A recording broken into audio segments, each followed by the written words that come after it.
is your name and or your alias? My name's Julian, but I go by Who. Like Who? WHO. Yeah. Cool. Yeah. How Pretty did you weird get name. how did you get that name? I actually, when I was in high school, I used to have a lot of Beats by Dr. Dre headphones. I was just a big fan of them. And I used to DJ a lot, so that's when it came from. And then some guys, like seniors, would always tell me, like, oh, it's Doctor Who. Like, Beats by Doctor Who. And then the name just kind of stuck with me, and I was like, okay, I'm just gonna keep it. Honestly, it's a good name, it's a cool name. Yeah. It's simple, it's easy to remember, and I was like, yeah, let's just keep it. It's funny how that happens, hey? Like sometimes those jokes just become these things that actually kind of make sense years later. It's so cool. Yeah, it's honestly weird because I think at that point I used to always think like, what's gonna be a good name for me as an artist. Right. And then suddenly that just came up with it. Like they came up with it, and I was like, yeah, let's just keep it that way. And then people started calling me like Julian Right. and stuff like that. And I was like, yeah, I'm just gonna keep it. Right. That's so cool. Where are you currently right now? Where do you live right now? I'm living in Colombia, Bogota, Colombia. Bogota. So cool. Yeah, Just seems yeah. like it'd be such a cool place. It's not that good. Always going out on the street and wondering if you're gonna get robbed, or Really? just the adrenaline, Right. or if you're gonna get kidnapped. You never know. But Really? it's still a fun place to live. It's a really nice living place. Right. That's crazy. Yeah. Okay, are you ready for the lightning round? Yeah, let's do it. Let's do it. Let's see. What is the best song of all time? Ooh, I'm gonna have to go with Van Halen, Hot for Teacher. Dude, what a great song. Yeah, it's probably it's my favorite song, yeah. That's a great song. Great rhythm. Right? Yeah. Great answer. Who has the best voice of all time? Ooh, I'm gonna have to go with either I would say either Lady Gaga or Madonna for me. Awesome. Why? I just think the vocal range they have is just beyond like normal people, and they can go from like they can sing like a ballad in a way, or they can sing a pop record, and both things they can do them perfectly. Right. Like they don't even like there's never like a bad note. Like you can not even tell if their voice has been edited like live. It's also great. I don't know. For me, they're both best, probably the best. That's great. So you are really into vocalists that can really control their pitch and are like their voice is like an instrument, right? And they're Yeah, versatile. yeah. Honestly, and it makes producing so much easier. Right. Right. Because they're going to give you a Yeah, performance that exactly, you can work with, right? That's so exactly. great. What is your favorite musical group or band of all time? I would have to go with Metallica. Wow, I love it. Ever since I was a kid, I used to buy all their CDs, and I just got obsessed with them. Cool. So yeah, Metallica would be the one for me. What's your favorite Metallica album? In for the Kill, honestly, or I don't even know. Injustice for All, maybe. Okay, I've never even heard of. You mean Kill 'Em All? Kill 'Em All, yeah. Sorry, Kill 'Em yeah, All, you're yeah, right. yeah. Kill 'Em All. Okay, Yeah, the one with the amazing. mic and like red, kind of like red collar on it, like Yeah, album yeah. cover. That one, Oh yeah, 100%. that's my two favorite are that one and Ride the Lightning, the one after that. All right, the lightning. Yeah, that was pretty good. Those are my two that kind of go back and forth, but they have quite a few good ones. Yeah. I was a big Metallica fan when I was a teenager. Fun fact. Who would be your dream collaboration? Either Eminem, Dr. Dre, or there was one more, but I forgot. Yeah, I think it's between those two. Honestly, sort of the top contenders for me.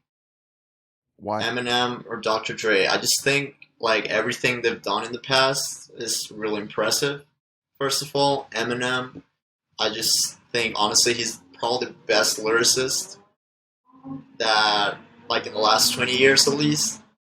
I think he's the best lyricist, and I just would love to see how I can combine either my style with his, or how he can come up with new ideas to create something like brand new and fresh.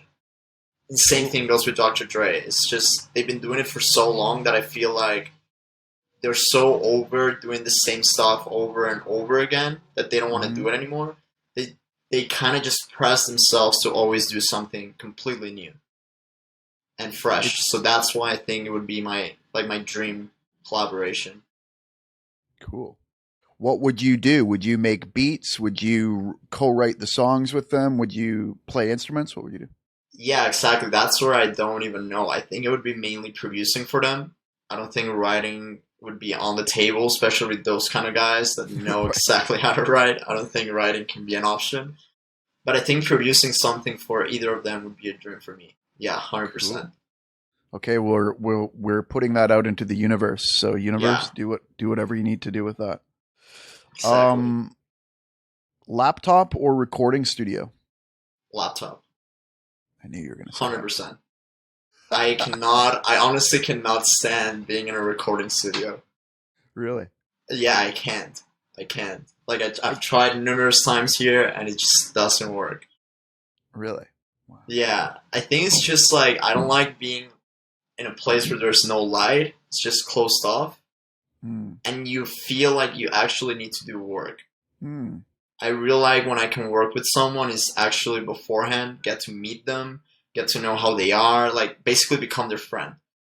I think it makes a session go much easier, and I think that in a studio, like a recording studio, there's not that kind of like vibe to go off and become friends with someone, because everyone's there to like work.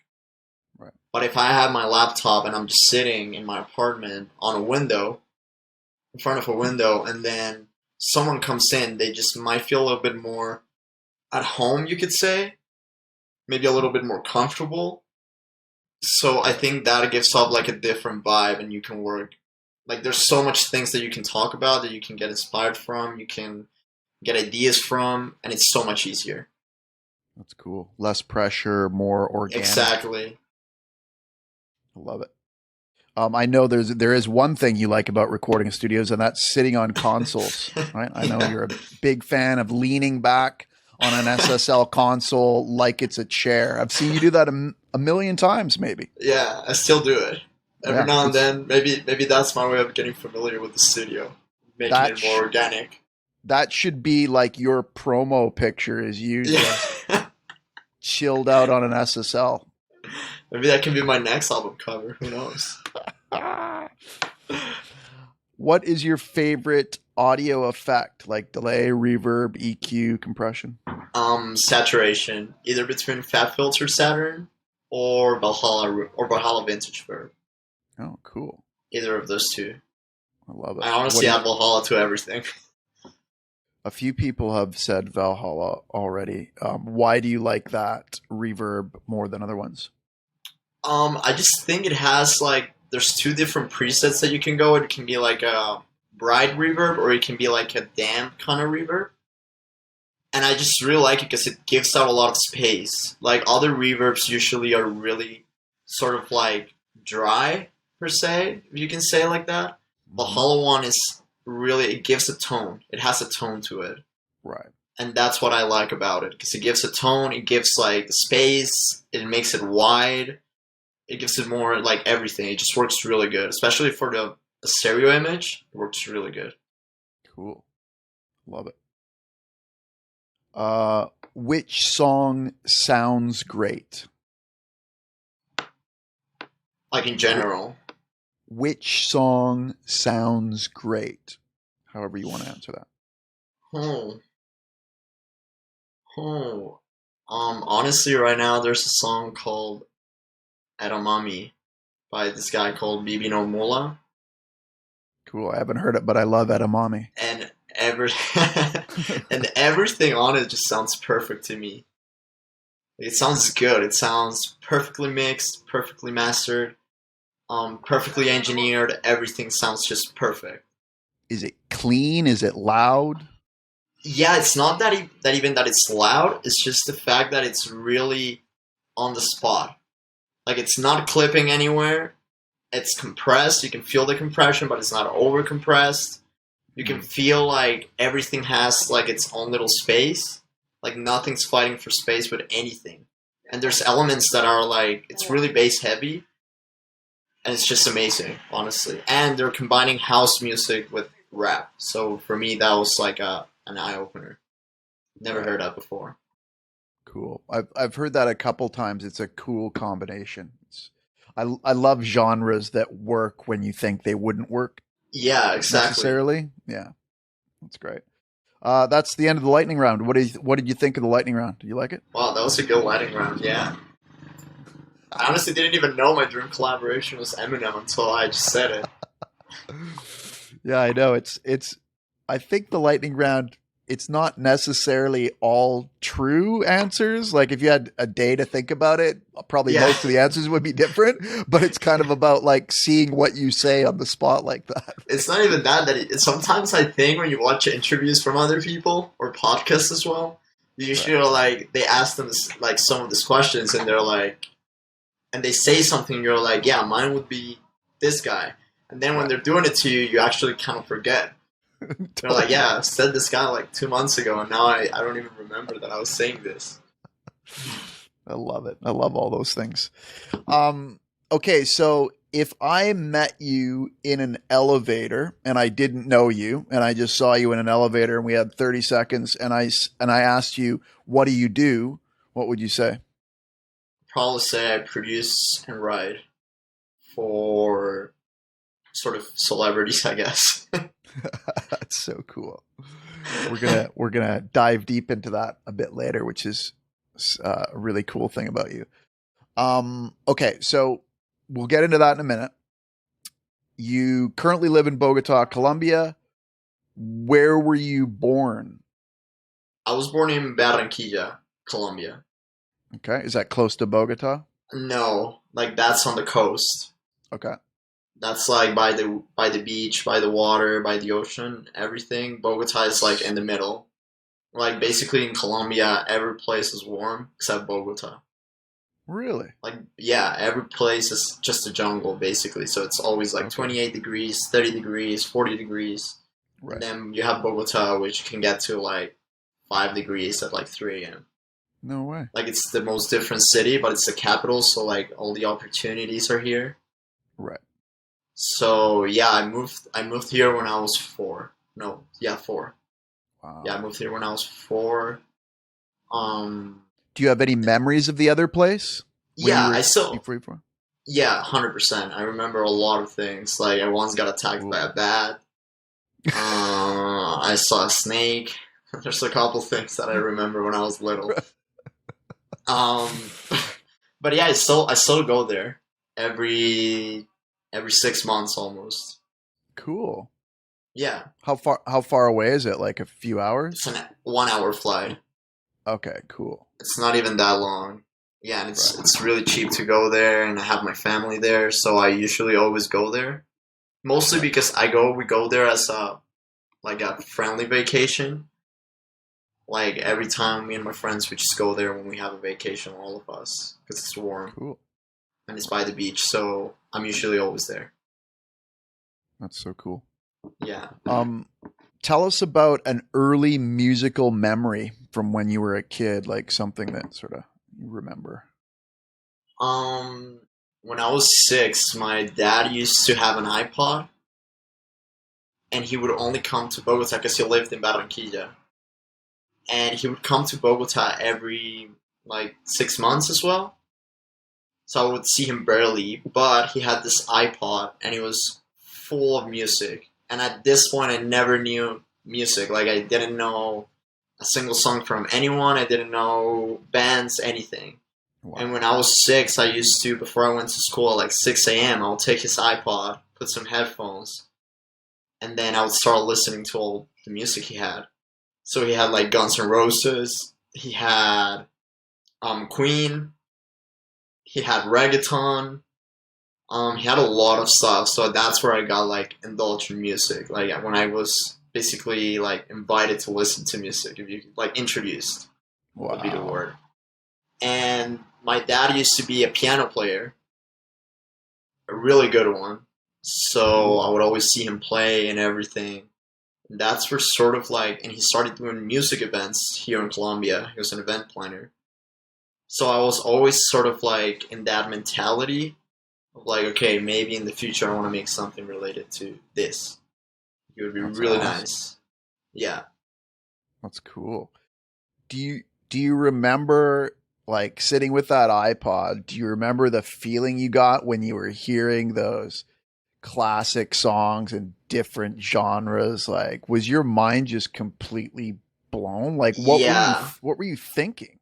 Yeah, my mind was completely blown when I remember when I heard Queen and he had this album from Queen and I don't remember the name.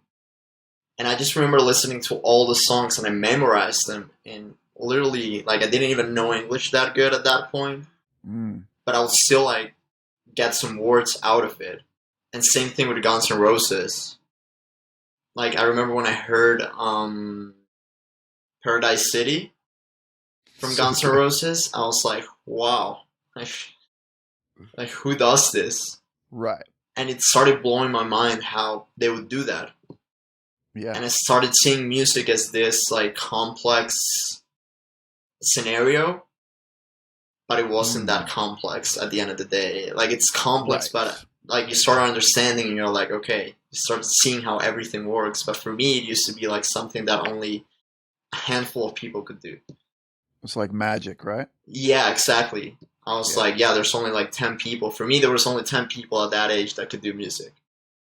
Especially when you hear Queen or Paradise City by Guns N' Roses that has lots of changes, like Yeah, chord changes and key changes and tempo changes, and you're like, whoa, this is super complex, right? But then exactly. when you kind of break it down into sections, you're like, okay, I can see how they came up with this. But yeah, great. Yeah. I loved that album. We just blasted through copies of that of I Appetite for Destruction. That was just the would soundtrack of my imagine. life.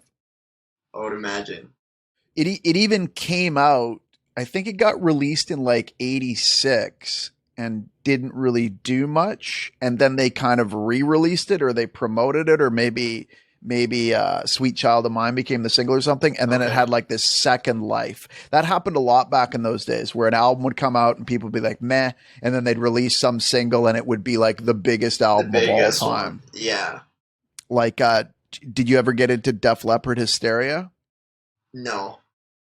Because that was the same type of thing. They released a couple singles and then they released "Pour Some Sugar on Me," and it just sold like 1 million copies in 24 hours or something. And it's honestly like it's that kind of like thing with the albums. It kind of died in the last 10 years. Like nobody Mm, was releasing albums, and I think ever since this COVID thing happened, everyone is releasing albums and is doing the exact same thing. Everyone's right, releasing albums, and maybe some of the albums don't get attention. And then out of nothing, one of the songs, one of the singles in the album becomes huge. right, And therefore that album goes big and that artist goes big. Like it's right. something that I can see that it's kind of coming back to the scene right now, which People is have a really lot of interesting. people have a lot of time to write lots of music, right? Yeah. Yeah. Hey, do you have a light you could turn on a little Yeah, bit? sure. Okay, cool. It's a little bit dark. There you go. Sweet. Okay. Um, so would you consider that stuff on the iPod, if we go back to the iPod, would you consider that like your first musical influence too? Yeah. Or what was your first musical influences like? No, that's 100% my first musical influence. That's the first time that I even heard music anytime, honestly. Right. Right.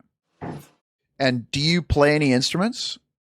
I only play piano, and not even that good. Like I know how to make chords or any chord that I want. But let's say if you put me to play a piece, or tell me like which chord is this, but just hearing it, I'm probably not gonna be able to do that. I would say that's true for most producers. Most producers are like, I'm not scared of a piano, but I don't know what I'm doing. Yeah, exactly. Like I'm not 100% sure like what I'm playing. If it sounds good to me, that's enough. And so I kind of like that because there's definitely something to be said for being amazing at music theory or piano or whatever. Obviously, that's going to super help you out. But there's also something amazing to not know it and still go in there and start hammering around notes, because you're going to come up with different things than somebody who knows the piano, right? For us, there's no rules. Exactly. Like, I don't see like how this chord doesn't work with this chord. Maybe I'm playing a major chord when it was supposed to be a minor chord in that scale. But it's like, I don't care, honestly. If it sounds good, I'm going to keep it. And that's about it. And then it comes down to like your instinct. Like, can you tell when it doesn't sound good? And exactly. Yes. Right. Yeah. That's so cool. I love that. Okay. So what is your favorite sounding instrument? Like, do you find yourself putting a certain virtual instrument or real instrument in a lot of the tracks that you create? Yeah, usually I take pianos would be the main thing. I usually always, all my songs have piano chords. And if it's not that, it's usually a Spanish guitar. Cool. But it's always a Spanish guitar. Like, almost all the songs that I make have a Spanish guitar, either on the back or as a lead. Right. And it has a little bit of a guitar rig, so it doesn't sound like a Spanish guitar, but it's that. Shout out Native Instruments guitar rig. Love it. Yeah. That effect sounds great on everything except guitars. Yeah, honestly, it's weird, but it helps with everything. You can put it on a lot of things, and maybe you put it on a guitar and it doesn't work.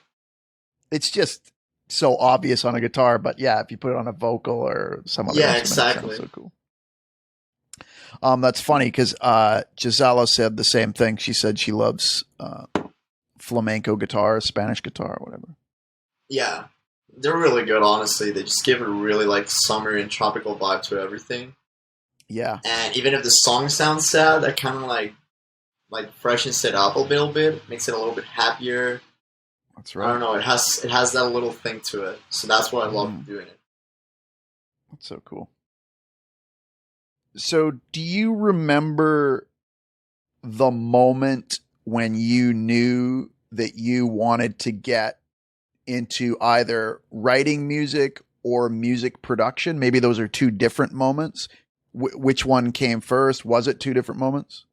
Yeah, it was two different moments. At the beginning, I just wanted to be a DJ, honestly. I never thought of making music. Like, at first, when I was 10, I wanted to be in a band. I wanted to make rock and stuff like that. Instruments are not my thing. I just learned that the hard way. I was like, yeah, I'm not good for this. So I was like, okay, let's just become a DJ. It was like that one instrument, in a way, that I could honestly make it work. That I felt like I actually could do it. And I learned pretty fast. So then, when shows started happening here, like they started bringing, like the electronic community started growing in Colombia, you would have to be a producer in order to play in some of these places. Because they would ask you, like, okay, let's hear what you can do. And I would have nothing. So basically, that's when I was like, okay, I need to start producing. Right. And when I was like 13, I remember I downloaded a FL Studio, Fruity Loops, and I just started going with it. And obviously, for the first probably 4 years, it's just awful. Like, everything was just wrong as it can get.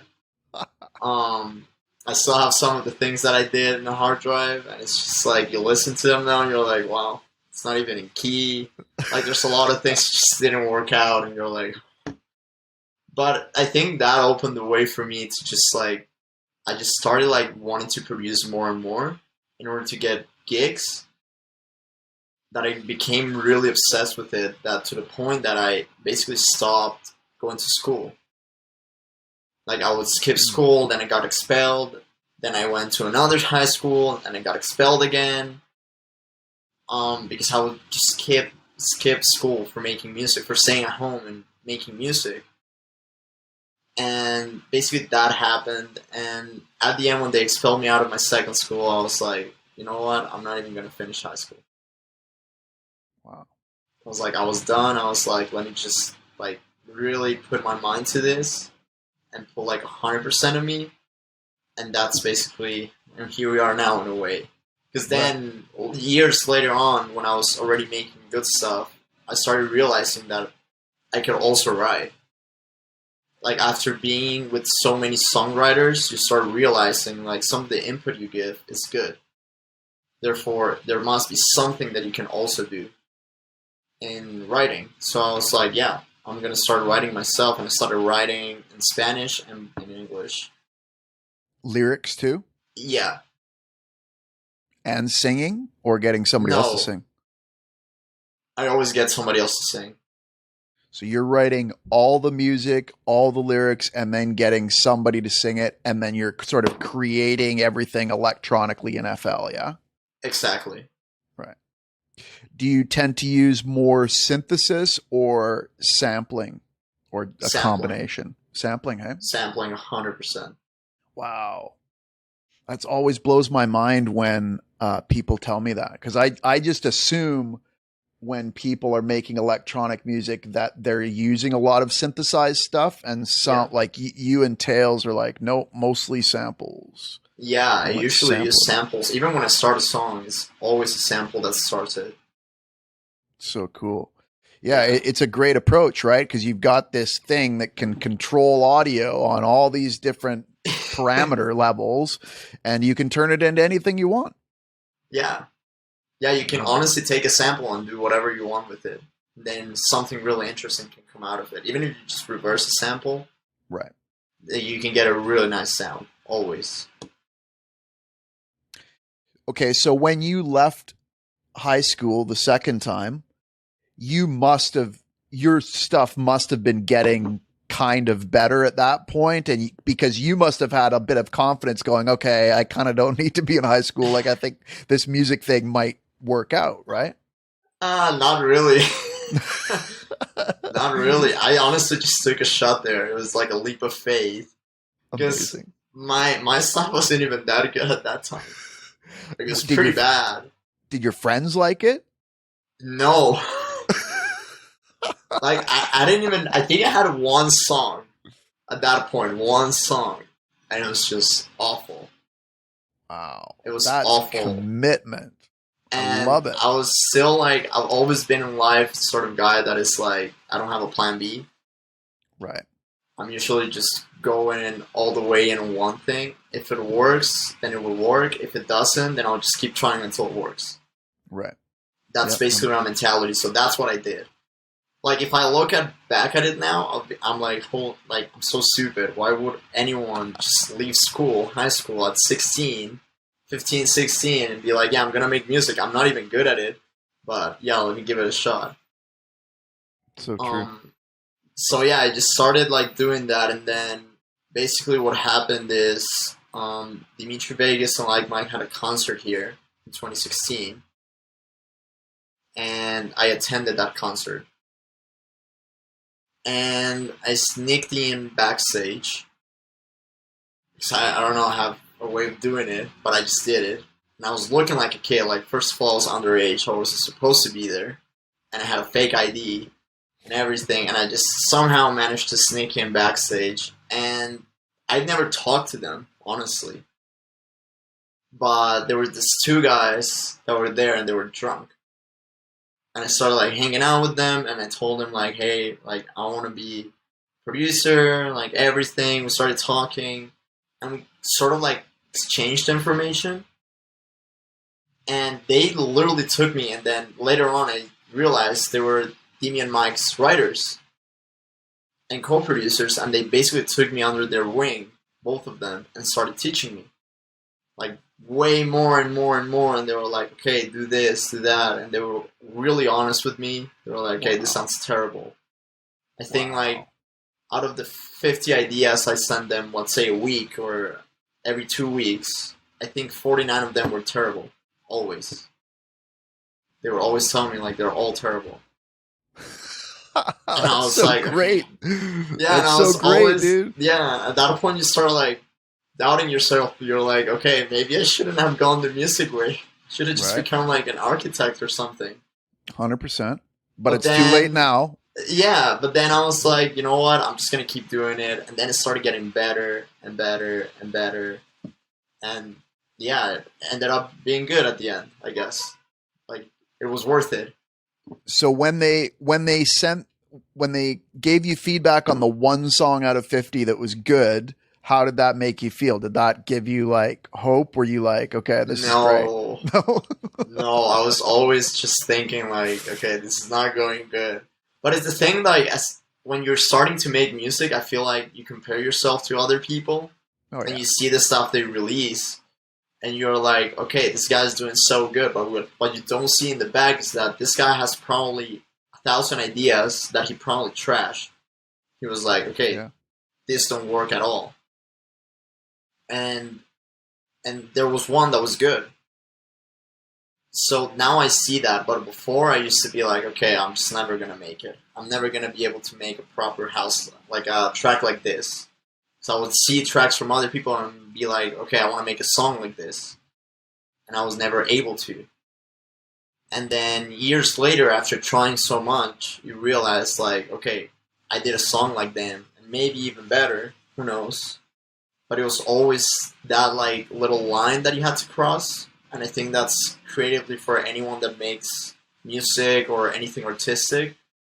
That there's this little line that you have to cross where your stuff it's a little bit more professional, and I think crossing that line is like the difficult part always. It's great. I love that. Okay. So were they giving you tips and then you were using those tips and applying them? Yeah, exactly.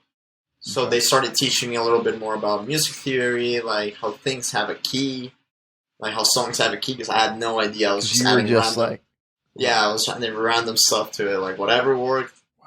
And they were like, yeah, you need to have like this has like this is in D major, so you need to have stuff that is probably in the same key, stuff like that. They were like, okay, the bass line needs to be mono. Um, this needs to be a little bit more stereo, and I'm like, okay, so I have to go looking for plugins that help me with Mm. imaging, or maybe don't use this reverb, try this one out, stuff like that. And I just started learning so much,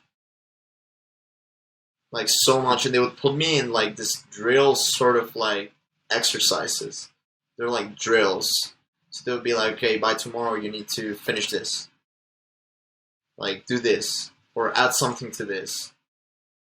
And it got in my head so much that now when I start a song, it's not like I can wait months to finish it. I just have to finish it as soon as I start it. Wow. Because of the drills? Yeah, like I it got so much in my head that now if I make a Shoot. song, it's immediately it's not like, oh, I'll finish it later. No. I have to be every little bit of time I have right there and finish it. So the next day I'd be like, okay, I can move on to something else. Wow. So I got really used to that. So that's why I don't have like, oh, this song is unfinished, or like some of them are unfinished in the sense of like I generally finished them, but there's a couple things that can be fixed. But apart from that, they're always finished within 3 days.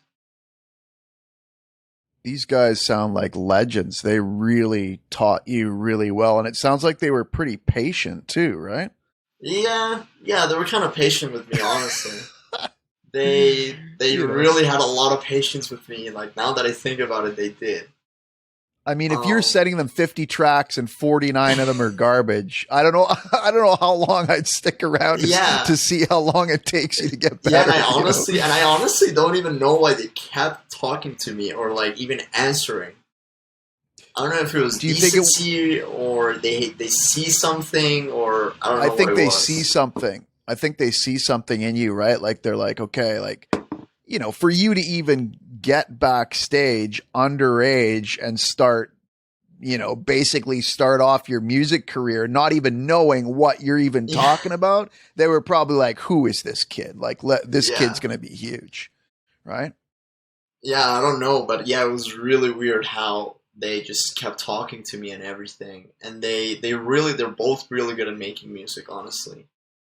Like That's for me, such a they're great masters at story. their work. They're really masters. Like they've worked with Avicii, um, Wow.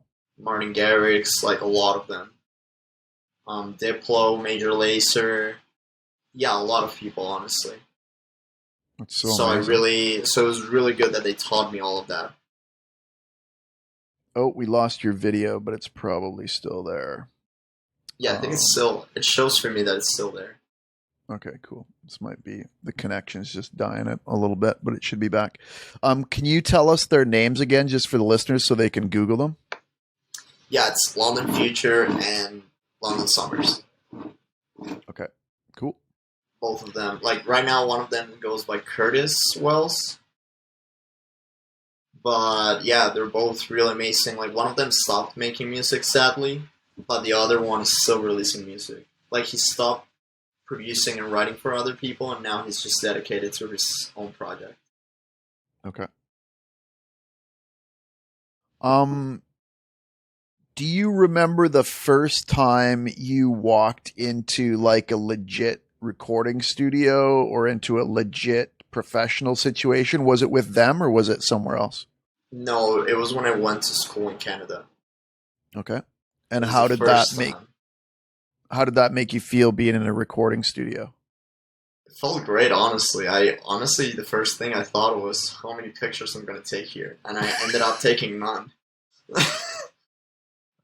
I was like, because in Colombia you don't get to see those sort of studios that often. And Right. if people saw you in one of those studios, they would be like, "Okay, this guy's probably doing something right." And I never got to the point of taking a picture when I was in school. Like never. Did you feel like you weren't worthy of it, or you just didn't get around to it? No, I just honestly never thought of it. Like when I saw the recording studio, I was like, "Great!" I used to, and I still do it. I used to make music in really bad headphones, like beyond bad headphones. And then it was this point where I got there and I was like, wow, there's all these speakers that I've like sort of wanted for years, like the KRK Rockets or Yamahas or Genelecs. And I was like, and I can use them to make my music now. And I can listen to my music properly. Because I still make music in AirPods. Like I mix and master on AirPods, which is the weirdest thing ever. But I don't still think do so. it. I get it. Like I've always used lowest common denominator speakers and not bad but flat headphones, like not very exciting headphones, and I find like that's where my comfort is like I don't want to mix on great sounding stuff because everything sounds great on great sounding stuff. Right? Honestly, and I think the good thing about mixing on AirPods is that you genuinely get to hear what other people are going to hear. Right. Like you get into their mindset sort of, so you know that if it sounds good here, it's probably gonna, like, no one's gonna complain about it. Right. That's so true. Yeah. Yeah, and I don't have to worry about acoustics or room treatment or anything. Yeah. Right. You just have to worry about the one lie that the AirPods are telling you, because there is a lie there, but you probably got it figured out now, right? Yeah, exactly. Yeah, that's cool. My favorite thing to mix on these days is the iPhone speaker, the mono iPhone speaker. Same thing. Really? It's like, if it sounds good here, like it's only going to go up from here, right? Like this is a mono, like quarter-inch speaker. Like I've never tried to mix like here on an iPhone, honestly. Like I take it as reference, but not as my main reference. Right. I guess that's what I mean is it's one of my main main references, but you really, obviously bass is pretty much not there at all. And kick drum is mostly not there at all. But what you have to do is you have to go up the octaves on those instruments and add stuff at 300 hertz or 600 hertz to make up for the fact that it's not there, because you do want people to hear your kick when they're listening to your stuff on an iPhone, right? Yeah, totally. Because they're going to listen to it with an iPhone speaker, so it might as well sound decent there, right? Yeah, totally. Yeah, I've never thought of it that way. I might need to use the iPhone mono for future reference. That's about as bad as it can get. Like it's not going to, you're not going to get a smaller speaker than that, really, right? Okay, so are these guys that you met, are they the ones that you ended up co-writing with, or is that a different era. Can you tell us about that? Um, so basically, what happened was after my music started getting sort of good, my production level, they would be telling me like, "Hey, Dimitri and Mike are making this song. Like, we're making the song. Do you wanna, like help a little bit, see what you can add to it?" Honestly, with never big significant changes that you can be like, okay, like I deserve credit in the song at first, or I can say like, oh yeah, I did that. No, they were really small, but then down the road they started like getting more involved with me, and then both Timmy and Mike were like, okay, let's get this kid to do this, and I started because they're always touring, they're always doing their stuff. So it's always like, how can you get them to, like, they need their time, basically.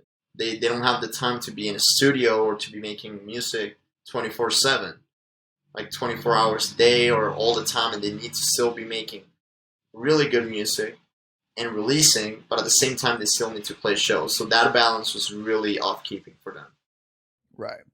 So basically, I just started like getting more involved in the process, and then I started getting more songs that I could write for them and produce.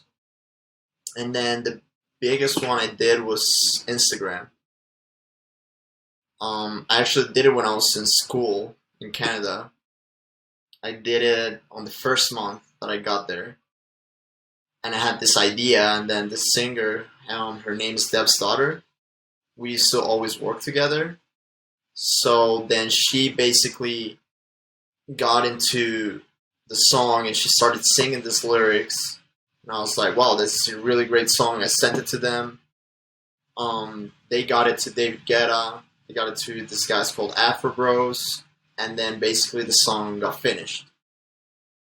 And then months later, the song didn't get released at first. It got played. We got everything. It was set up, and then months later, it got leaked. Nobody knows how, but the master got leaked. And we were like, okay, like, let's not release it anymore. Like, they didn't want to release it. They were like, no, like, it's way too poppy and maybe it's not gonna do good. And then down the line, basically what happened was, I don't know who it was, but they got Daddy Yankee and Natty Natasha, who are two Latin artists, and they got them to make the song. So basically, they would just re-sing everything. Like, it was already written, so they just had to sing on top of it. And they did it, and the song ended up getting released, I think, like a year and a half later than it was originally supposed to. And it ended up getting massive attention. It's still one of the top songs they've ever had. It has like, I think it has over 220 million streams on Spotify, triple platinum everywhere. That's Yeah. so cool. Yeah. And so what did you do in that specifically? Did you co-write? Chord progression, did the chord progression, like the whole beginning that you listen to, and then the melody that it has on the sort of chorus. I did it, but it ended up getting a little bit changed. And the sound got changed. Like, a lot of things got changed to fit more on the summery vibe, because the way Dimitri and Mike work, like their music schedule works, is throughout the year they make EDM, like big room, like, like just classic electronic music. And then when it comes for summer, there's usually 2 or 3 songs that are meant for the summer. Okay. That are like pop songs, basically. So I really fitted in that because I was a really big fan of making pop music. I was never really on the side of making EDM. I was never a fan. Like, I'm a fan to listen to, but when making it, I just don't like it. Like, it's just not my thing. So I was really good at making pop stuff. When it came to chords, to the sounds, like, I had a lot of that already sort of mastered, I guess. Like, on the chill part, on the summery side. So that was basically the addition that I brought in. Cool. When that started to blow up, and you couldn't talk about this, right? When this was happening, you you couldn't speak about your involvement in this, right? Because I Yeah, I remember couldn't. hearing that you had a track blow it Yeah, up, and that's all that you coid say about it. yeah, the NDAs. Right. But now I So can. now you can. I love it. So how did that make you feel? Like let's forget about the fact that you can't say anything. How did Yeah. the fact that something you're a part of is blowing up and people are loving it, how did that make you feel? Honestly, it was great. Like a lot of people would ask me, like, why don't you want your name on it? Mm-hmm. Like, why don't you want more recognition for it? Let's say. And I honestly have never been a fan of any of that. Hmm. Like, I never liked being like the front face of anything. I never liked being the center of attention on anything. So it was for me. It was more like, okay, I can make this. I'm getting paid. I'm doing it because I like it as well. The song's doing great. People like it. That's about it for me. That's great. It was So like you, mainly like I don't want to tour. Like I don't care to tour. I don't care to do a bunch of shows. Like I genuinely couldn't care less. you can go to the grocery store, nobody recognizes you. You could be looking at your phone, you can Yeah. see your bank account going up, right? Yeah, exactly. So it was always like I never wished for that life. There's a lot of people that obviously wish that. Yep. And that's really cool. But it just wasn't for me, honestly. I never saw myself in that kind of position. Um, I'm really good socially. Like I don't have like social anxiety or anything. Like I'm really good with talking to people. But it's just like it just wasn't my thing. I just couldn't get used to it because I would be like with Dimitri and Mike when I was in Vancouver, for example, and you see them and you're like everyone asking for pictures and this and that, and then this tight schedule that they have to follow, and Yeah. maybe one of them wants to go partying after the show, but they have a flight at the next day at like 7 a.m., so they can't. They're in a new city that they haven't seen before, all of that. Yeah. So I was just like, yeah, that's not for me. Yeah, you're right. I think some people really like that life and some people Yeah, are just not into it. yeah, exactly. Like Benny Blanco is one of the people that you can see that is like that. Right. Like he doesn't perform or anything; he just produces and writes. Right. So yeah, I Lots think of big that's hits. yeah. That's cool. Um, okay, so this next question is a two-parter, and it comes from Tamara Edelman, and it is this. What has been your biggest career high and your biggest career challenge so far? Wow. I think my biggest career high was 2019. Okay. I was doing so good. For example, Instagram, the song that I just talked about, had been released. I was doing my own solo project, and I had just released Nothing to Compare, and it was getting like 1 million streams, and like all my songs were getting. It was the first time that I was releasing music by myself, and all the songs were getting a lot of attention. And it was great. It was honestly really good. And I would say the hardest part in my career so far has been that as well, which is maintaining that momentum that you started having. I think it's something that Dr. Dre used to say a lot, and it's like making a hit is easy, but maintaining that status of keeping releasing records that are going to do the same as before as the last one, that's the real challenge. Right. So I think that's where that would be the hardest part. It's just maintaining that momentum. That part So is true. really hard. So yeah, I think that would be the main thing. Yeah, 100%. Great answer. Tell us more about Nothing to Compare. That's the track you did with As Armistice, right? Yeah. With Giselle and Gisela in Yeah, it was 2019, funny. 2018. Yeah, I was already releasing music, and I just had like the same thing that I was telling you about. I released a song by accident, on 2019. I didn't mean to release it, and it was my first song being released. And then out of the nothing, it had like 200,000 plays, and I never realized. Like I never noticed. So as soon as I noticed that, I was like, okay, I just gotta keep pumping more music out so it doesn't stop. And I basically started doing that, and Nothing to Compare was, we had this project in school that was like, basically you go from computer to computer between your classmates, and you add something to the song. And I started Nothing to Compare on my computer, and basically the idea came up in 15 minutes, because we have 15 minutes each on everyone's computer. And I did it, and then at the end, I was like, okay, like the idea sounded really good, like the one that I had. And I was like, I want to keep it. And I told them, like, hey, let's finish this.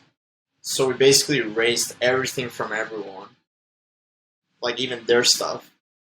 And we just took like the little 4-bar loop that I had, and we were like, let's finish it. And then the next day we finished it. We immediately sent it out. The next day. Yeah, we finished it the next day. Wow. Found vocals for it. Like, found vocals on Splice. And it's funny because the vocals are, I never thought those vocals would work, because the song's in like G sharp minor or something like that. And the vocals that we found on Splice were in C minor, I remember. So we had to transpose those vocals 7 semitones. So if you transpose a male vocal 7 semitones, it's probably not going to sound really good. And it honestly didn't sound really good, but we liked it. So we just kept it. And then we released the song when we were really excited. I remember we were really excited, and then we started getting added to a lot of playlists. But like nothing big. Like I think on the first 2 weeks, we had like 1,200 streams, something like that. And then out of the blue, one night, I remember I was with Giselle, and then I checked my phone, and you can see on Spotify for Artists how many people are listening at the moment. Usually my average used to be, at that point, like 5 people. And you can calculate how many streams you're going to get every day just by how many people are listening. Like, you can actually tell. Right. And then I saw like 45 people listening now, and I was like, whoa. Like, why? And then turns out Spotify just started adding it to a bunch of their playlists. And then from that, it just started going huge, honestly. Like, Hardwell added it to his playlist. Like, influencers added it to their playlists. DJs. We started getting a lot of deals for that song. It was really good. All natural, though, hey? Like, you guys weren't even trying to... Yeah, we didn't spend a dime. I think we sent, like, between us, the 3 of us, we sent, like, 20 emails for promo to Spotify playlists, like, the people that have playlists. And that was about it. But that was it. Like, we didn't do much apart from that. I guess once you get in a couple of major ones and influencers and big playlists get it, then other people are putting it into smaller playlists, and it's kind of building. Yeah, and some people, honestly, a lot of people replicate playlists. Right. So they create their own playlists, and they almost replicate the same ones from Spotify, but they add like their own little touches to it. Like, they change some things. So that helped us a lot as well. So cool. Yeah, and I think it's in over, I don't know, like 100,000 playlists at the moment. Wow. That's amazing. Yeah. Yeah, so it was really good. Shout out Giselle and Gisela. Yeah, shout out to Giselle and Giselle. How did that make you feel when that song was blowing up? It must have been fun making a track with friends in a day, right? With this 7 semitone vocal, and it starts to do well. You're like, what's going on? Yeah, and it was funny because like usually a lot of my songs have like 60 tracks on them on Ableton, right? Like you have a bunch of stuff. And then you're like, wow, this track is really complex. I'm adding something new to this. Like I'm doing sort of like all this different stuff. Nothing to Compare has 20 tracks. Wow. Combining vocal harmonies and everything. It's so simple. Like it's generally so simple. And it ended up getting all of that, so I was like, wow. Did, Like I was so never expecting it. did you learn something from that? Or are you gonna, Yeah, is that gonna, yeah. yeah, and I think we the three of us learned something really good about it, and it's like it was like simplicity. It's good. Like usually before, it's always like let's add this, let's add this, let's add this, and you keep adding stuff to the song that probably doesn't need it. At the end Right. of the day, what people care about when they listen to a song is just if it's like if it's simple, if they like it or not, like if it sounds good. They don't even care about Right. the mixing because the mixing on the song is completely awful. It's one of the Love worst it. mixing, like the worst mix song I've ever had all my life. Beautiful. Like it's terrible. The mastering is awful. Like we still listen to it nowadays, and I'm like, wow. Like my friends sometimes here in Colombia, they like to play it. They like to play it a lot, and I'm like, wow, no. Like it just sounds That's so, awful. that's so So great. yeah, you get to this, you come to a realization that honestly, mixing, mastering, like it's important to a degree. Obviously, like your song still needs to sound sort of good, Right. but at the same time, it shouldn't be the main focus when you're making a song. Nor it should be 100%. the sound design part. Like it should be just the general idea and the music part of it should be the main focus that everyone should have when they're making a song. Because I see a lot of people nowadays are really focused on standing out by making Hmm. new sounds and all of that, and that's really cool. Yep. But it's not like someone on the general, let's say, people that are not producers or they're not making music. Like I cannot show a song to my friends right now and be like, "Oh, you listen to this sound like it's new. I made it from scratch." They're gonna be like, "Yeah, I don't care." If it Right. doesn't sound good to them, they don't care. It could be a replica of a piano and someone singing on top of it, and that's it. If it's good, it's good. And I Totally. remember me and Giselle and Giselle panicking out because they were like, "Oh, this song's not gonna do good." They were like, "Okay, if we get 10,000 streams, we'll be happy." That was our goal, to get 10,000 streams. We're like, if we get 10,000, that's okay. Like we can tell that we got 5 digits. That's perfect. And then 4.8 million streams. Wow. Yeah, So true. And all of those things are so true. Keep it simple. All that matters is the song. Yes, all that other stuff matters, but if you don't have a song, it really doesn't matter because nobody cares. Nobody exactly. cares about great sounding bad songs. Yeah, Nobody hears them, exactly. right? Exactly. Like nobody honestly is gonna ever notice, oh, the kick's too loud. No. Right. They don't listen to Most music to judge it in that way. They listen to just enjoy it. right. Most normal people don't talk about kick drums and snare drums at all. They don't know what they Yeah, are, right? exactly. And when I showed my friends some of the songs here, they are always. It's weird because they're always attracted. They like more the songs that are so simple for me. Right. That it took like a simple day to make. They like it more than the ones that I take maybe 3 days to make or 4 days to make. And then that I have to make 1,000 revisions on them. Mm-hmm. They usually like more the simple things. So Well, I started going that way. I think that as producers and music lovers, we want to produce something like Queen so that we can be like, oh yeah, dude, I did that. Look at how many layers deep it is. Look at how Yeah. smart I am, that what I built there. But and people love that, obviously, but mostly people love simple stuff, like you keep Yeah. saying, right? It's that's the stuff people like. Yeah, and I honestly, right now, when I make a song, I don't even think about a lot of things, a lot of details. It's just like, Yeah. sounds good, dope. That's it. You got to know when to just stop and just put it out. Exactly, because you're like, I think when you're making music, it's always seeking for perfection. I think we're all perfectionists, but you Yes. have to come to realize that it's never going to be perfect.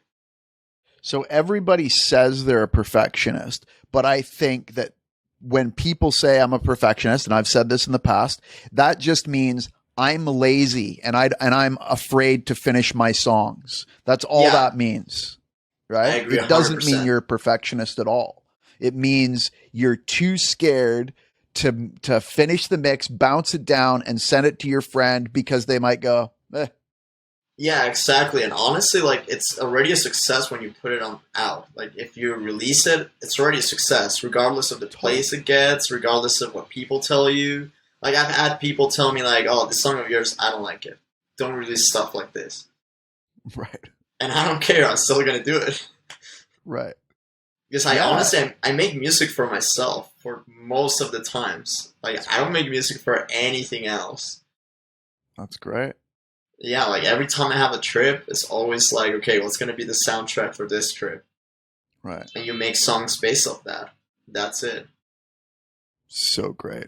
So many people say that. You're all the stuff you've been saying in the last 5 minutes, especially, is just bang on with most of the interviews I've done so far. It's like simple. I make music for myself.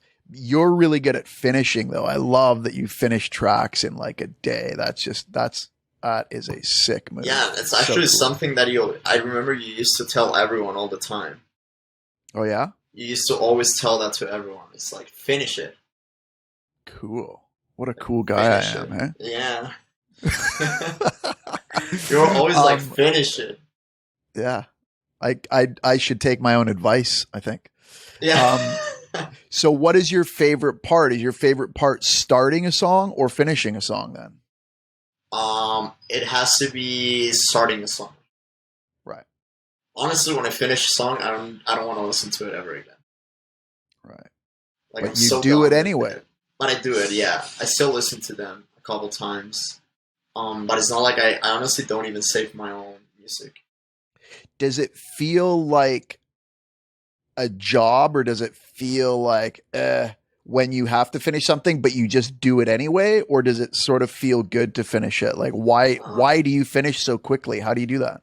it depends a lot. Like, let's say if I have to produce something for someone, a lot of times, and I don't want to, or I just don't see it. Like, I can see the idea, but I don't like it myself. It feels like a job. It's Right. like, okay, I can finish it, but I'm not going to be happy with it. But the other way around, when I'm making it, no, it doesn't feel like a job ever. Like I So finish it because a lot of times when I'm making the song that and I get the clear idea of how I want it and it starts shaping out the way that I want it to, it's amazing. Like it's great. For me it's great. And then I usually leave like the first day that I start making a song, I usually make it all up till the first chorus. So I don't have the verse 2 or anything. So for me it's always like, oh, I want to listen to this song finished. Like I want to listen to the second verse. I want to listen to as if I was a consumer always. hmm, So it's really fun for me that way. that's And so I great. always keep all the versions so I listen like, oh wow, I changed this, I did this, it sounds better like this, all of that. You So do that's like why I say love. save as? Yeah, Yeah. yeah. I always save as, and then I just go and listen to the previous versions. When I finish it, I listen to all the previous versions I had. Sometimes you delete stuff and you're like, maybe that was intended to be there. Like maybe now it works.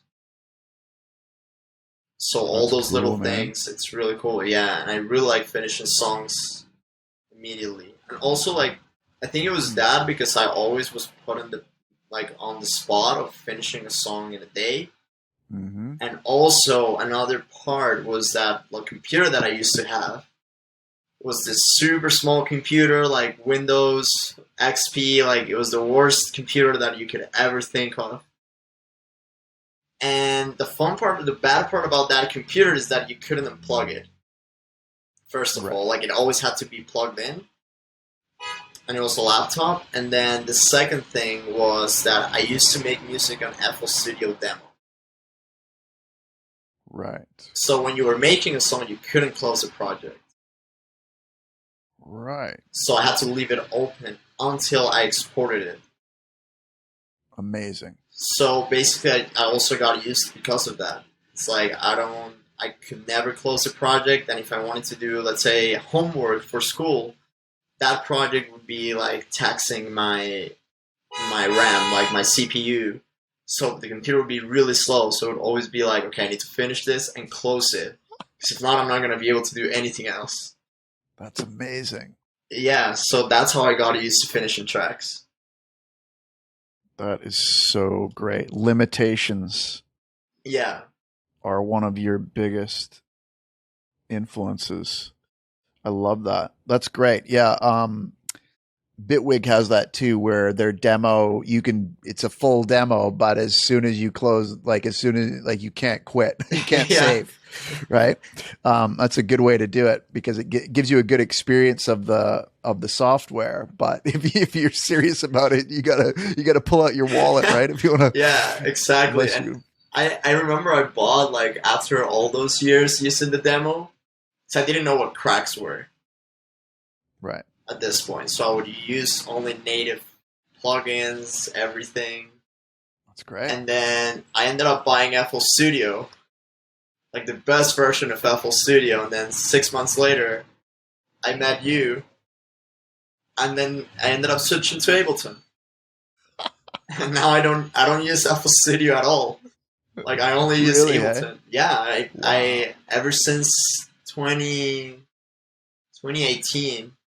Yeah, like August 2018, I haven't used FL Studio. I use it for a couple things, like a couple effects that it has, because it has this Mhm. thing called grow speed, and Ableton doesn't have that. It's just like a Right. shaper. Um, so I only use it for that, honestly. But apart from that, I only use Ableton. Like Ableton is, sorry for anyone that uses FL Studio, but Ableton's far superior. Like from someone that used FL Studio for like 8 to 9 years. Like honestly, the Switch was probably the best thing that I could have ever done.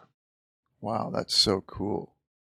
Um, and I'm glad to be a part of that switch. However, obviously I'm a huge Ableton fan. Yeah, However, I do have mad respect for FL Studio. And yeah, I know a lot of people love it. A lot of people say the exact opposite of what you said. They're like, no, I way better. I use both. I way like the sound of FL Studio better or whatever it is. Like yeah, everybody's got their thing, right? It's like, I love the fact that there's these two, I wouldn't even say competing, but two software options for that sort of genre of music yeah, where it's typically going to be mostly electronic production. You can do rock on those DAWs, but yeah, it's a little trickier.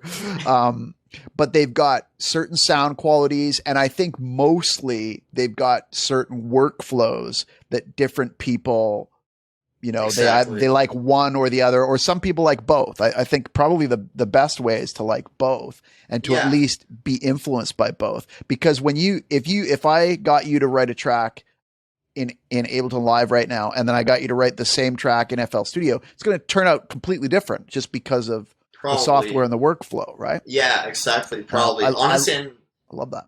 yeah, and honestly, I think FL Studio is so great. Like it's really good. Like it's really good. And, like Yeah. it's beyond good. It's just a little bit more. I think it's a little bit more complicated to use than Ableton. Hmm. A lot It's of just a people say the little. opposite. Yeah, I know. But I think, let's say, for example, the Sense in FL Studio, they're a little less friendly. Like, there's a couple things that are less friendly.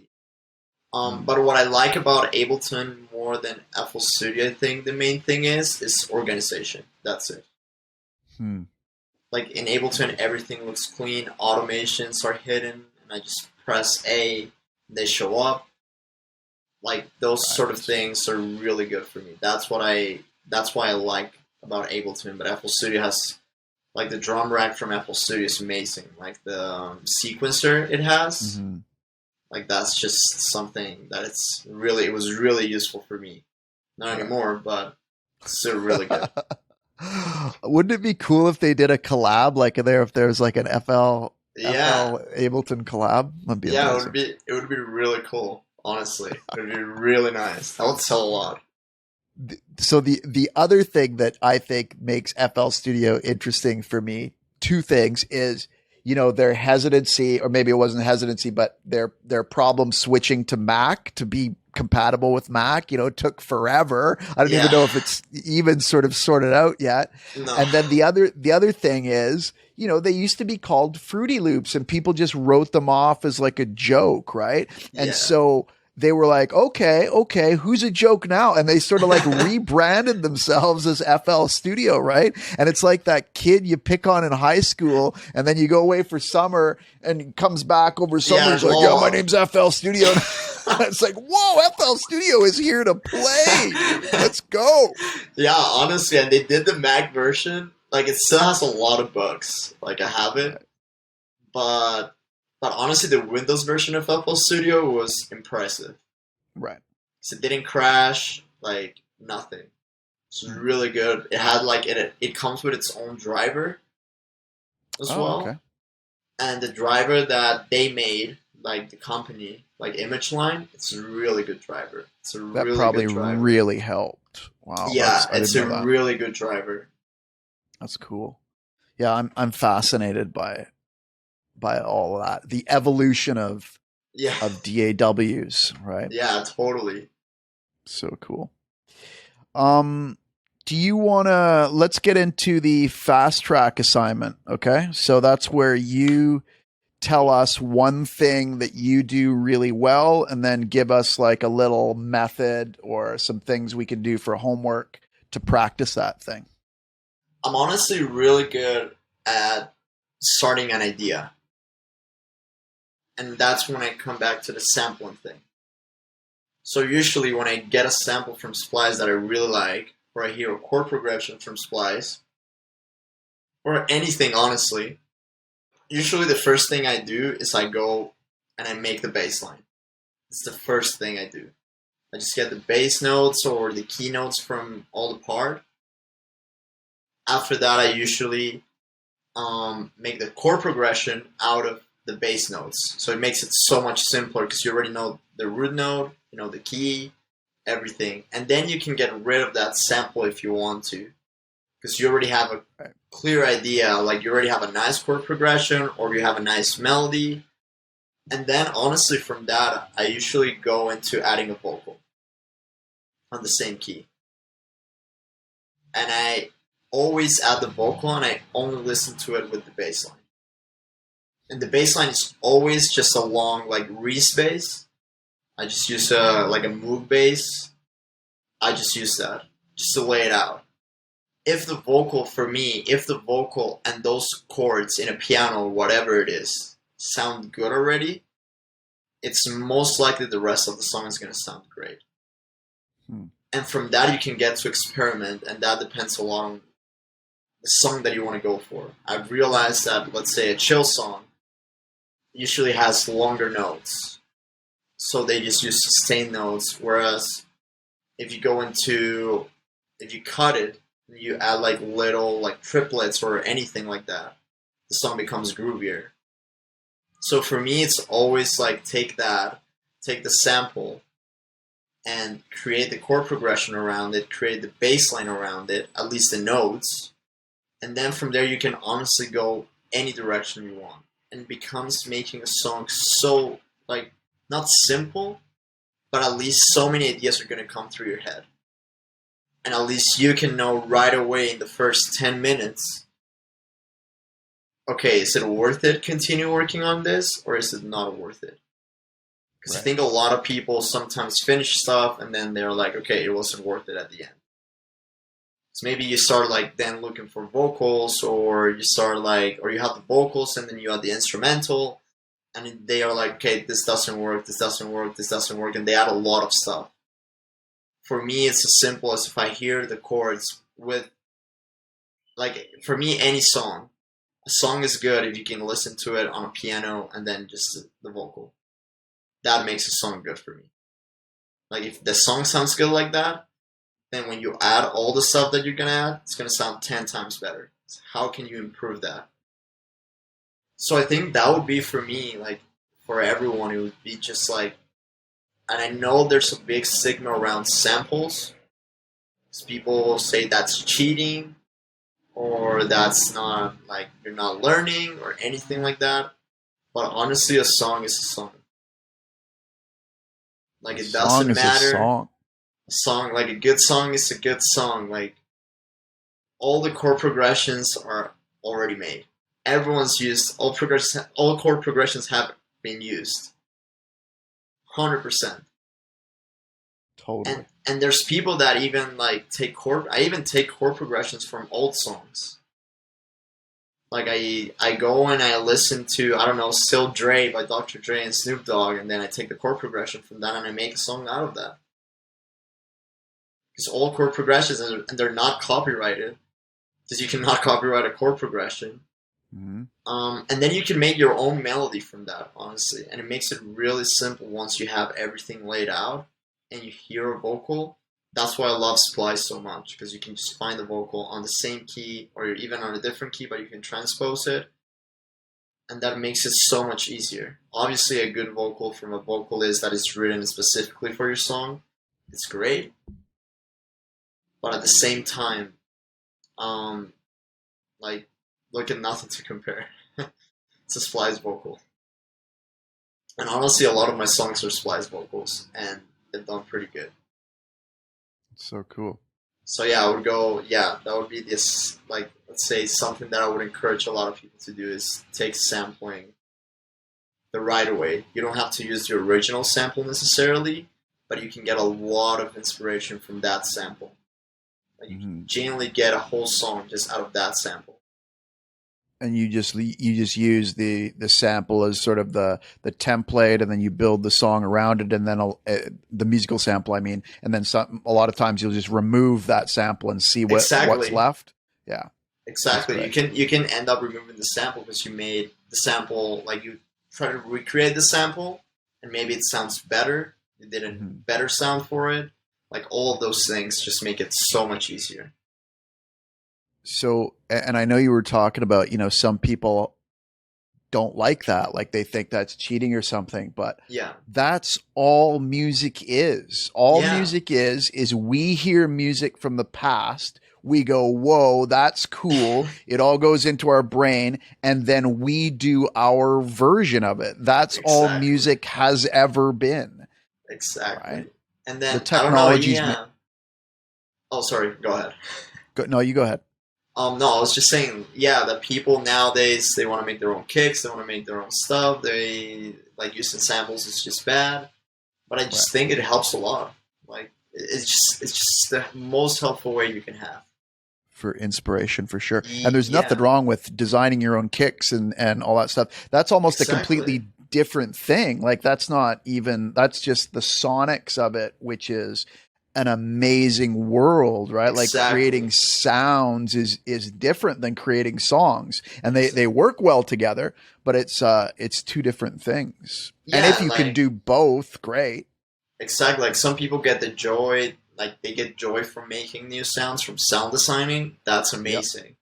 Yep. Mm-hmm. Like, I know a little bit of sound design. Like, I had to learn. So I cannot just go into Serum, and then I use presets a lot. Well, let's say I have this preset and I want it to have an LFO, or I want something different for it, or I want the LFO to be on the cutoff, or something like that. Like, you still have to learn that. Right. So it's those little things that you can learn so you can make better stuff. So yeah, I think sound design is really important, but in my case, it's not the focus, let's say. Right. Because the songs are the focus for you, right? Coming up with a great song. Exactly. That's awesome. Great answer. Lots of great stuff in there. I love it so much. What advice would you give to anybody who's listening that might be either an up and coming producer, they want to get into production, or somebody who wants to get into songwriting? What would you tell them they should do? I would say, honestly, as simple as don't give up. Persistence and discipline is key for all of this. Like, it's just simple as that. Because I know how frustrating it can be when you're making stuff and it doesn't sound as good, or you're not writing as good as other people, maybe even some of your friends. It can be really frustrating. Like, it generally is really bad. But I think at the end of the line, you need to see that you will eventually get there. If you just keep doing it, you'll get there. Always. Always. It's simple. Like, nobody was born knowing how to make music. Nobody. Like, I'm not a big guy like a big believer on talent. Like there's people that are actually kind of born with the skills already. Like they can have like they can learn really quick. And there's people that don't. But I always think that working hard towards it, it's even better than having talent. Like you're gonna have experience, which is totally different from talent. I agree. And I always say, like, I don't believe that thing where people say I'm tone deaf or I can't write songs. It's like, no, somebody told you that along the way and you believe that. But I think you're right. I think we can all do this if we want. Yeah, honestly, like, and also like it's also looking a lot on what you're good at. Like find what you're good at. Right. Because you're not gonna be good at, like there's people that are good at everything, but not everyone. Like for example, me, I'm not good at singing. Like I'm genuinely not good, and I'll never be good at singing. Not with that attitude. No, but I like you kind of come to terms with it, and you're like, okay, why do I need to sing if I can write and produce, and then I can get someone that actually knows how to sing and compliment me. Right. And they're maybe not as good as songwriting or making simple productions as you are, right? Exactly. So you just need to find a group of people that can really complement each other. Right. It's always as well. It's a really good. Just makes it really easy. With Giselle and Gisela, it was great when we were making Nothing to Compare and all the songs that we made together. Because I knew how to work around Ableton or FL Studio. That I was really good at already knowing where things were, everything. And they were really good at having ideas for the song, but they just didn't know how to either put that sound in or make it sound like this. So basically they would tell me like, add this and make it sound like this, and I would do it, and then we would complement each other basically. And you can get a great song out of that. I think you three should do another track together. Yeah, it's difficult, honestly. Like it used to be easier before, but now like with the workflow that I have, it's kind of hard. And it's really hard for me now to collaborate with people, and it's annoying because of the same thing that I just told you. If someone tells me, "Hey, send me an idea," I finish it. Right. And then if they send me back an idea, I finish it. So it's always like this. There's no back and forth. Yeah, there's never a back and forth like, hey, change this or maybe like that. But it's always been like this. There's people that approach me on Instagram. They're like, hey, you want to do a song together? I'm like, yeah, sure. You send me an idea. Because if I cannot send you an idea. And there was this guy that was like, no, send me an idea. And I remember I sent him the idea. And he was like, yeah, but I would change this. And the next day I was like, you know what? And I just couldn't like handle myself, and I just finished it. Like I got the vocals for it, I got everything, and I finished it, and then I signed it. That's like an awesome curse. That's like the best curse ever. I don't know. I honestly hate it because everyone always, when they ask me, let's make a song together, it's like, I need to finish it. The only songs I don't finish is when I have to produce for someone else. Like if I'm actually working for a song for Damian Mike or David Guetta or something like that, I don't finish it.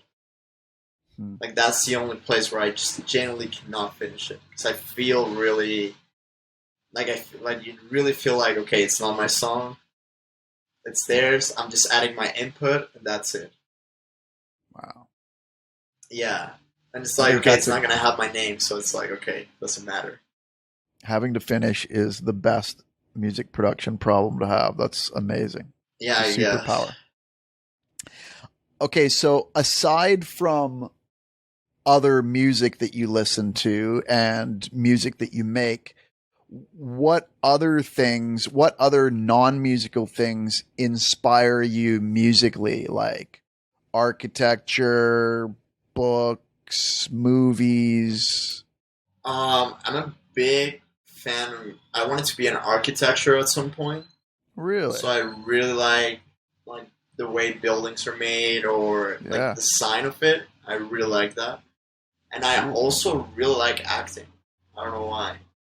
Interesting. I really love acting. Like I've always looked up to it. I love people that are actors or actresses. Like I just love it completely.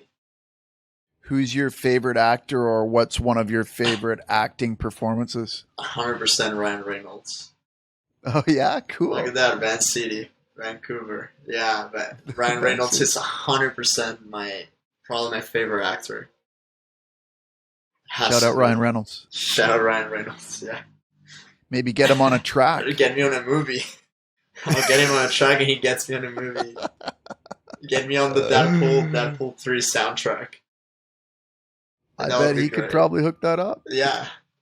But yeah, So Ryan cool. Reynolds is probably my favorite actor full time. Shout out Van City, another good Van City kid. What are you currently obsessed with?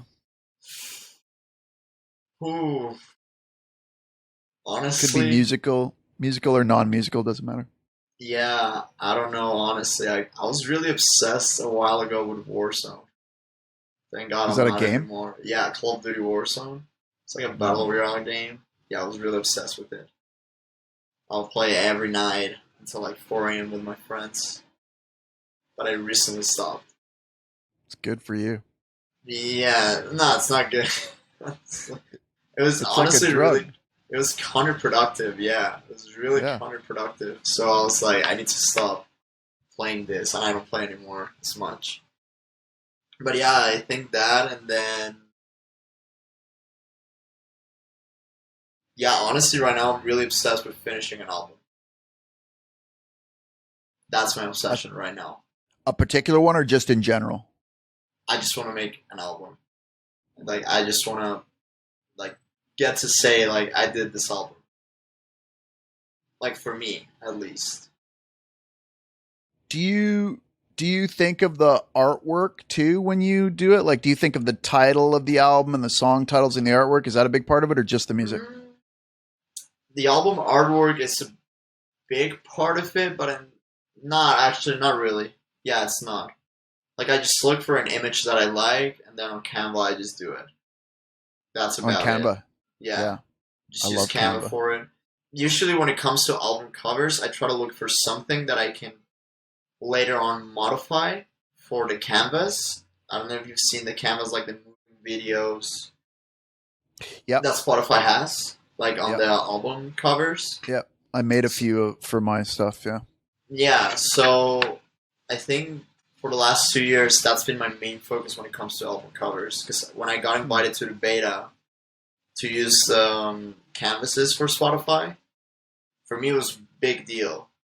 It was like you never used to see like everyone the videos with those videos, so I was like, okay, I really need to like take it up a little bit. But I didn't have money, like that kind of money, to just go and be like, okay, let me just pay for one of these every month because I was releasing a song once a month. Right. So I would have to just make it myself. So yeah, usually when it comes to cover arts, I put a lot of like thought at least into how I'm gonna do it with the canvas for Spotify. Right. It's That's great. mainly that. But yeah, apart from that, I don't think about it a lot. Apart from I'm starting to see that I should have like a little branding at least on the cover arts. So now you can see my cover arts is like it's just as if it was a picture. So it's like a wide layout, and then the actual cover art is inside. Okay. So it looks like a vintage picture sort of way. Hmm. And I was like, yeah, I should have a little bit of the branding thing behind it, so that people can see that cover and be like, okay, I know whose song is this from. Hmm. Right. Just instantly identifiable. Exactly. Um, what is one thing, one tool, one skill that we should learn to master? Just in life or music wise? Either way. I think patience. Hmm. And it goes both ways. Like it goes both ways. Same with music and with life. It's just patience is such a great virtue because when it comes to music, the music industry, for example, it's really slow with everything. Right. You get a song signed and then you're really excited for it, and you might have to wait a year till it gets released. Right. Sometimes when you're making a song with someone, you might have to wait 2 months for the vocals to come through, or a month for this to come through, for everything. So it can get really stressing if you're not patient a lot of the times. And same thing when you're making music.